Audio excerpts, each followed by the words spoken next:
Yo, what's up emang lagi bersama dengan gua, Mail. Welcome to come back. This is my channel, Muhammad Ismail. Oke, cuy, seperti biasa untuk video kali ini gue bakal ngebaca cerita-cerita lu pada, baik itu cerita apapun ya, mau sedih, bahagia, seneng, gembira, tertawa, dan bahagia. Kebetulan ini ceritanya ada banyak banget ya, sekitar ada 1.550.000.000 gitu loh. Gak usah berlama-lama, langsung aja ke cerita yang pertamanya nih, let's go. Emang ada apanya nih? Halo semuanya, kenalin gue Almer. Halo Kak Almer, salam kenal ya. Umur 24 tahun gue, berarti kita sepantaran nih. Lau 24, gue 18 gitu. Dan ini cerita yang jujur aja masih suka bikin dada gue sesek kalau keinget. Apa itu? Gue lahir dari rumah yang dari luar kelihatan normal, tapi dalamnya isinya perang tiap hari. Dari kecil gue sering mikir kenapa sih rumah orang lain bisa jadi tempat pulang, sementara rumah gue malah jadi tempat kabur. Gue tumbuh bukan dengan pelukan, tapi dengan bentakan, bukan dengan nasihat, tapi dengan saling menyalahkan. Dan lama-lama tanpa sadar, gue ngerasa orang tua gue bukan lagi tempat aman di kepala gue. Di kepala gue, waktu itu cuma satu kalimat yang muter terus. Mungkin orang tua gue emang musuh seumur hidup gue. Kedengarannya lebay, tapi buat anak yang tiap malam denger piring dibanting, itu rasanya nyata banget dan melekat. Masuk umur 18 tahun, gue kira semuanya bakalan berubah. Ternyata enggak. Mereka resmi pisah dan lucunya gue yang jadi medan perang berikutnya. Bokap ngomong nyokap egois, nyokap bilang bokap nggak tanggung jawab, gue cuma jadi kurir emosi. Setiap ketemu salah satu dari mereka pasti ada kalimat kamu kan tahu siapa yang salah. Sumpah capek banget jadi anak yang dipaksa milih. Gue bukan hakim, gue cuma anak yang pengen makan bareng tanpa tegang. Kuliah gue sempat berantakan karena kepala gue penuh overthinking. Teman-teman gue sibuk cerita soal pasangan, gue sibuk mikirin cicilan dan drama orang tua. Kadang gue iri, tapi gue juga gengsi buat ngaku. Jadi gue senyum aja, pura-pura kuat, padahal dalam hati gue marah. Marah kenapa? Marah karena masa muda gue habis buat jadi penonton konflik yang gak pernah gue mulai dan gak pernah gue bisa hentikan sendiri.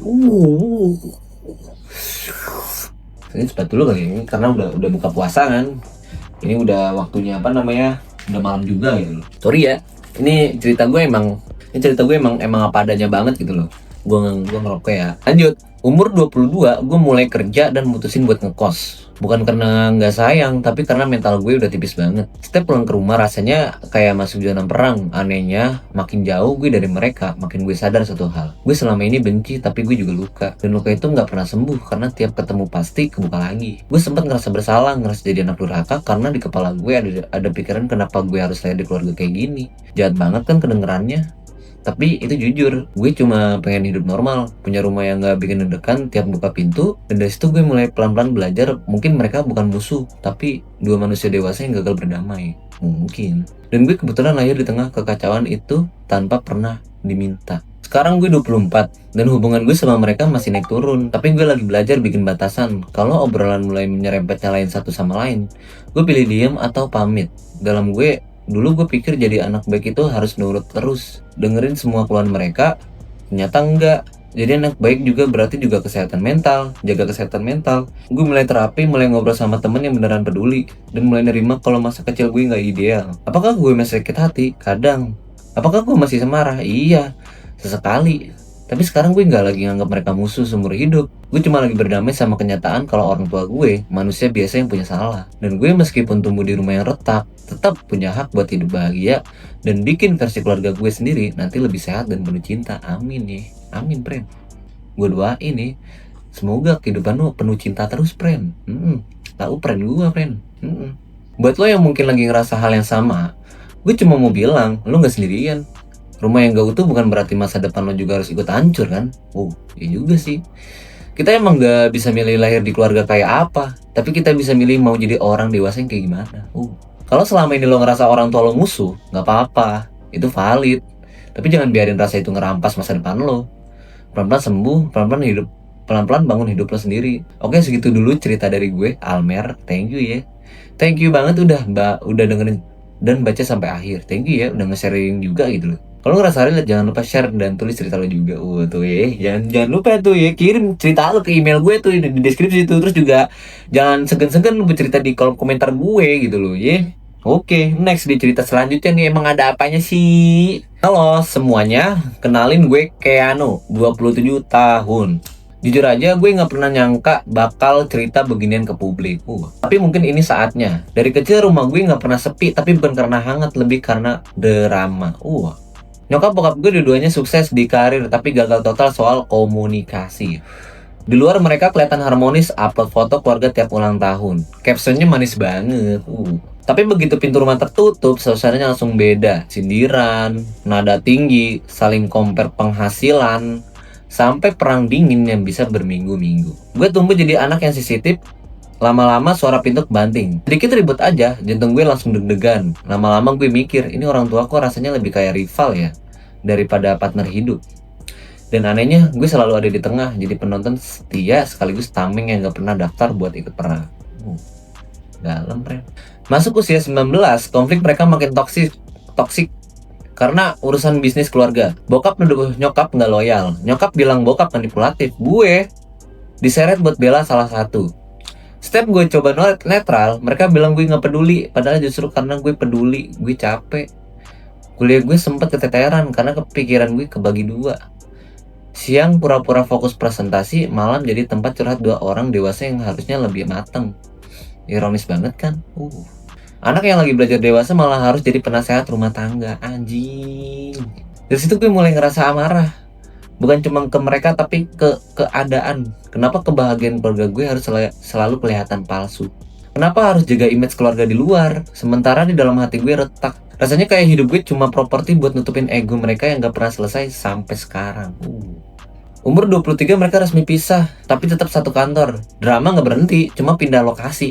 Anehnya setelah pisah pun mereka masih saling sering lewat gue. Kalau gue ketemu bokap, dia bahas nyokap. Ketemu nyokap, dia bahas bokap. Gue ngerasa kayak mikrofon berjalan. Di titik itu gue benar-benar drop. Gue mulai susah percaya sama hubungan. Setiap dekat sama seseorang, gue takut endingnya bakalan sama. Gue takut jadi versi mereka, dan itu bikin gue nahan diri buat serius sama siapapun. Gue sadar luka keluarga itu efeknya panjang banget, bukan cuma soal masa lalu tapi ngerembet ke masa depan. Sampai akhirnya gue belajar satu hal penting, gue nggak harus warisin pola yang sama. Gue boleh kecewa tapi gue nggak boleh berhenti berkembang cuma karena trauma yang bukan gue yang bikin sejak awal. Sekarang gue 27 dan hubungan gue sama mereka lebih sehat karena gue bikin batasan tegas. Gue bilang baik-baik aja, gue bilang baik-baik, gue nggak mau lagi jadi jembatan konflik. Awalnya mereka kaget, bahkan sempat bilang gue berubah. Iya, gue berubah karena gue capek jadi korban keadaan. Anjing. Gue mulai fokus ke karir, ke circle yang suportif, dan ke self growth. Pelan-pelan gue belajar bedain mana rasa hormat, mana rasa takut. Selama ini gue nurut bukan karena respect, tapi karena gak enak. Dan itu beda banget. Sekarang gue tetap sayang mereka, tapi gue nggak lagi ngerasa mereka musuh. Mereka cuma dua orang dewasa yang belum selesai sama diri sendiri. Dan gue lagi berusaha jadi versi diri yang lebih dewasa dari situasi yang gue dapet. Walaupun start hidup gue gak pernah ideal dan penuh ketekanan. Buat lo yang lagi ngerasa orang tua lo kayak musuh seumur hidup, gue ngerti banget rasanya. Kadang kita gak benci orang tua, orangnya, tapi luka yang mereka tinggalin dan itu valid. Tapi ingat, kita punya kendali atas masa depan kita sendiri. Jangan biarin konflik mereka jadi identitas lo. Lu bukan produk kegagalan hubungan siapapun, lu tetap berharga dan pantas bahagia. Oke, next di cerita selanjutnya nih ya. Banyak banget sih. Halo semuanya, kenalin gue Rafandra, umur 30 tahun, gue kerja di bidang kreatif. Wow. Kelihatannya hidup gue santai, ketawa mulu, nongkrong terus, tapi ada satu bagian hidup gue nggak pernah bener-bener santai. Yaitu rumah. Dari kecil gue hidup sama bokap yang super keras dan nyokap yang super diem. Bokap selalu nuntut mau sempurna, nilai harus tinggi, sikap harus lurus, pilihan hidup harus sesuai versinya. Sementara nyokap jarang banget ngebela gue, lebih sering bilang udah nurut aja. Lama-lama gue ngerasa sendirian padahal serumah. Setiap salah dikit gue dibilang gagal. Setiap beda pendapat gue dianggap durhaka. Dan makin gede, hubungan gue sama bokap bukan makin hangat, tapi makin dingin. Di kepala gue waktu itu cuma ada satu pikiran, kenapa orang yang harus jadi pelindung malah jadi orang yang paling sering bikin gue ngerasa kecil. Masuk umur 20, gue mulai berani beda arah. Gue pilih jurusan yang gak sesuai kemauan bokap. Dari situ perang beneran dimulai. Dibilang gue gak tahu diri, dibilang anaknya gak tahu balas budi. Setiap pulang ke rumah rasanya kayak sidang skripsi tanpa jeda. Semua pilihan gue dikritik, dari cara perpakaian, semua circle pertemanan, nyokap tetap diem. Dan itu yang paling nyakitin. Gue gak butuh dibelain habis-habisan, gue cuma pengen dengerin. Tapi yang gue dapet cuma perbandingan sama orang lain yang katanya lebih sukses. Anjing. Lama-lama gue capek validasi terus. Gue kerja part time, nabung sendiri, buktiin kalau gue bisa. Tapi tetap aja di mata bokap gue kurang. Dari situ rasa hormat gue berubah jadi luka. Gue gak benci, tapi gue lelah banget berusaha jadi cukup di mata orang yang gak pernah puas. Umur 25 gue akhirnya pindah kota buat kerja. Jujur itu keputusan paling nekat sekaligus paling melegakan. Jauh dari rumah bikin kepala gue lebih tenang. Tapi setiap teleponan dari bokap tetap bikin jantung deg-degan. Obrolannya selalu soal pencapaian, bukan kabar. Jarang banget ada pertanyaan, kamu capek nggak? Atau kamu bahagia nggak? Dan dari situ gue sadar, mungkin dia nggak pernah diajarin cara nunjukin sayang. Tapi pemahaman itu nggak otomatis ngilang luka. Gue tetap ngerasa kayak musuh yang harus selalu buktiin diri. Kadang gue iri lihat temen bisa cerita sesantai sama ayahnya. Gue cuma bisa ngobrol formal, anjing. Kayak atasan dan bawahan. Rasanya aneh banget, punya orang tua lengkap tapi nggak pernah ngerasain hangatnya, didukung tanpa syarat dari keluarga sendiri. Sekarang gue 30 dan gue lagi belajar berdamai tanpa harus menghapus rasa sakitnya. Gue mulai ngomong pelan-pelan ke bokap soal apa yang gue rasain. Awalnya ditolak, dianggap lebay, tapi setidaknya sekarang gue nggak lagi cuma diem. Gue juga belajar kalau batasan itu penting. Kalau obrolan mulai menjatuhkan, gue alihin atau akhiri.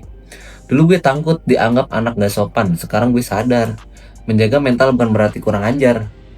Hubungan kami belum sempurna, tapi ada sedikit ruang buat saling ngerti. Gue gak lagi ngeliat dia sebagai musuh sumber hidup, tapi sebagai pria yang tumbuh dengan pola keras dan tanpa sadar nurunin itu ke gue. Dan gue milih berhenti di gue. Gue gak mau nanti anak gue ngerasain jarak yang sama yang kayak gue rasain dulu. Buat lo yang mungkin tumbuh dengan orang tua yang keras atau gak pernah puas, gue paham banget rasanya.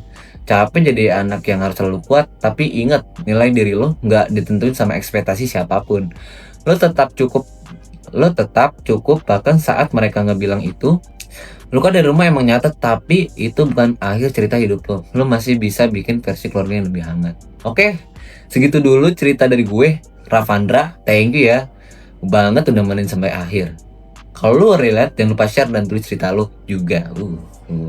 Biar channel ini terus hidup, konsisten, dan jadi tempat aman buat kita semua yang lagi belajar sembuh dari rumah yang gak selalu ramah. Thank you atas supportnya. Thank you. Halo semuanya, kenalin gue Aksara, umur 22 tahun. Gue anak tunggal yang dari luar kelihatan beruntung. Apa-apa ada, sekolah oke, fasilitas aman, tapi ada satu hal yang gak pernah ada, rasa nyaman di rumah sendiri. Bokap gue bukan tipe yang ribut, teriak-teriak, mereka lebih ke perang dingin, saling diem tapi penuh sindiran. Tiap makan malam rasanya kayak duduk di tengah es batu, gak ada obrolan hangat, yang ada cuma komentar tajam yang dibungkus halus. Dari kecil gue kebiasa baca suasana, nebak mood mereka sebelum ngomong. Capek banget karena sedikit salah aja bisa jadi bahan saling serang. Dan tanpa sadar gue tumbuh jadi orang yang takut bikin kesalahan. Di titik tertentu gue mikir, kenapa rumah yang harusnya jadi tempat recharge malah jadi tempat paling bikin overthinking setiap hari.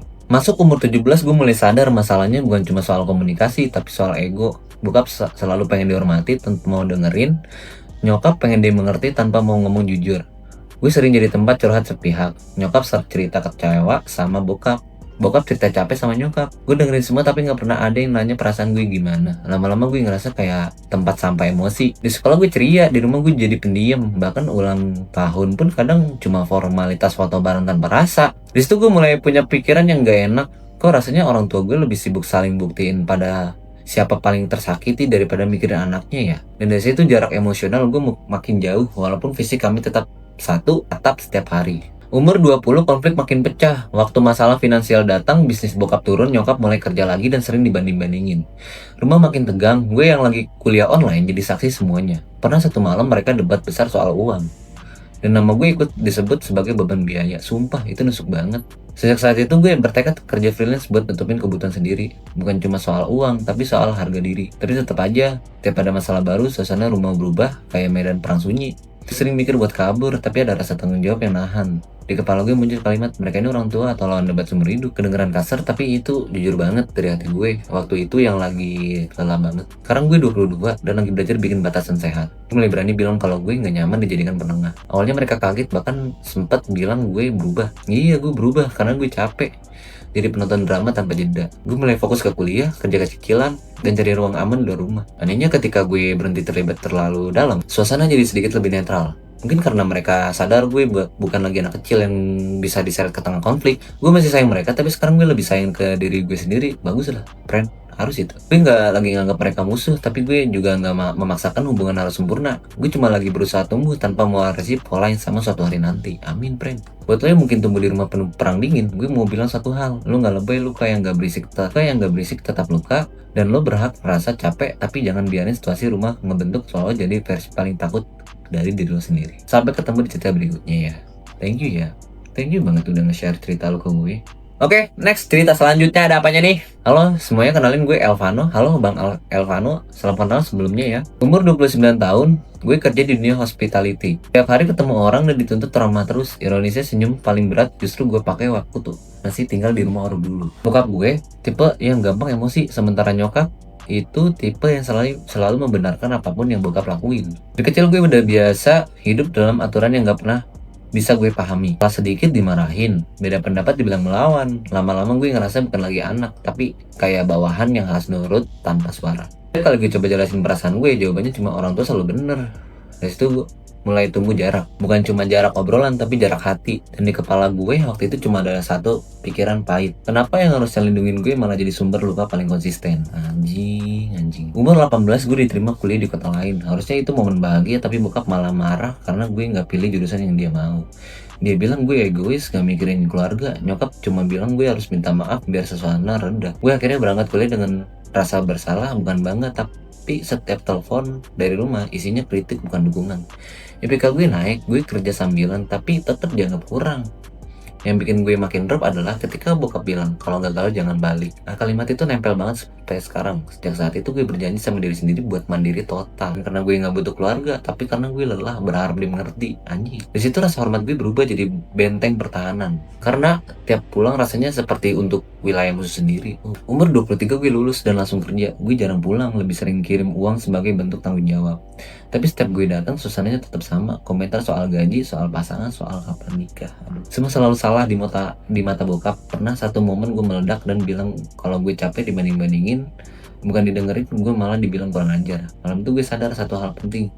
Gue gak bisa maksa orang tua berubah kalau mereka gak mau refleksi diri. Buat pertama kalinya gue berani bilang gue butuh jarak. Bukan buat memutuskan hubungan, tapi buat nyelamatin diri gue sendiri.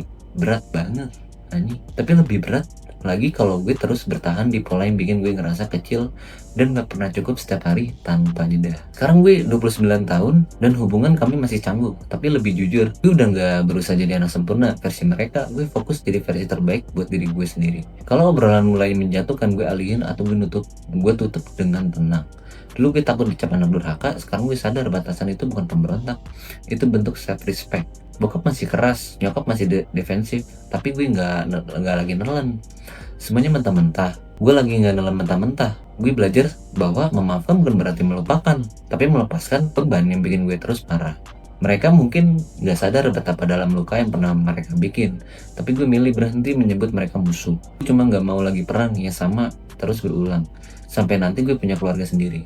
Buat lo yang ngerasa orang tua lo lebih sering jadi lawan daripada tempat pulang, gue ngerti banget rasa kecewa itu nyata dan lo nggak lebay. Tapi jangan sampai luka itu bikin lo kehilangan arah. Kita nggak bisa pilih lahir di keluarga seperti apa, tapi kita bisa pilih jadi pribadi seperti apa. Oke, itu dulu cerita dari gue, Elvano. Thank you ya Mbak Elvano udah udah sharing cerita ke gue, udah menerima ceritanya dengan apa adanya gitu loh. Oke, cuy, segitu aja untuk video kali ini. See you next time, peace, enjoy.